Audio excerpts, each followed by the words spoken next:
Alors nous sommes avec Lauriane Bonnet qui est doctorante donc, au laboratoire Nord à Marseille. Alors doctorante en quoi, Lauriane? Oui, mais bien sûr. Donc Nord, ça veut dire nutrition, obésité et risque thrombotique. Donc moi je suis dans la recherche en nutrition.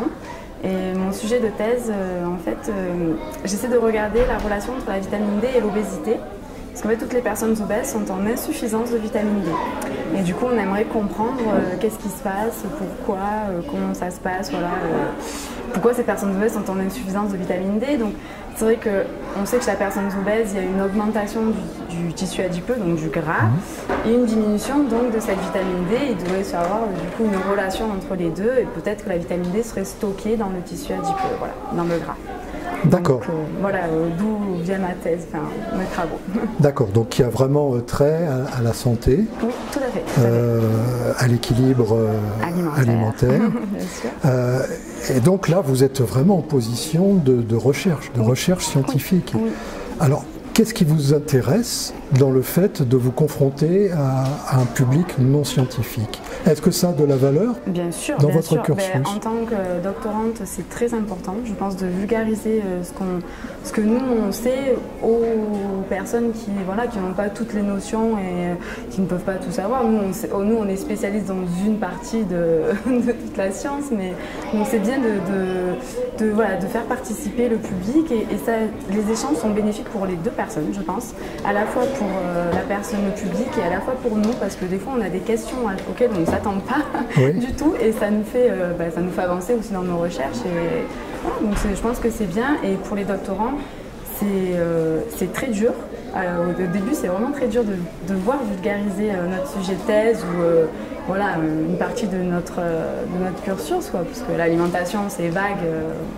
Comme vous pouvez le savoir, mais du coup, c'est vraiment quelque chose de compliqué, mais au final, c'est bénéfique, je pense, pour les deux parties. Parce que vous n'avez pas de formation d'animatrice ou d'enseignante? Après, moi, je suis doctorante en mission complémentaire, c'est-à-dire que je fais partie de la cellule de culture scientifique à Marseille, à la fac Saint-Charles, du coup. Donc, c'est une mission, c'est compris dans ma thèse, cette partie de vulgarisation scientifique.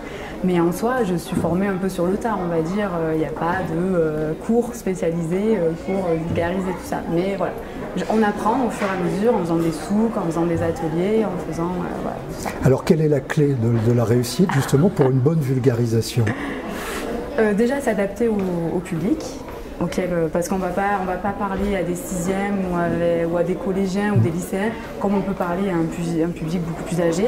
Ça déjà, il faut que le vocabulaire soit adapté au public et essayer de se rappeler du coup un petit peu qu'est-ce qu'on comprenait à cette époque entre guillemets du coup au collège ou au lycée, et se mettre qu'est-ce qu'on sait et qu'est-ce qu'on peut leur apporter nous de plus en connaissance, voilà. Alors une question moi qui me taraude depuis longtemps, c'est est-ce qu'on peut expliquer des choses complexes avec des mots simples? Oui, bien sûr. Oui, je pense qu'on peut expliquer des choses complexes. On explique, il y a l'atelier expérimentarium qui nous permet d'expliquer notre thèse à des enfants de CM jusqu'en terminale, quoi. Donc oui, c'est possible de faire comprendre tout ça. Mais c'est avec des mots beaucoup plus simples et expliquer peut-être un peu plus et aller moins dans les détails, ça c'est sûr, mais on peut expliquer tout ça, bien sûr. Bien, c'est pour ça qu'on fait ça. Pour finir, cette expérience du souk de Digne, on est en plein dedans, oui. Ça se passe bien? Très bien, très bien. Merci Lauriane. Merci à vous.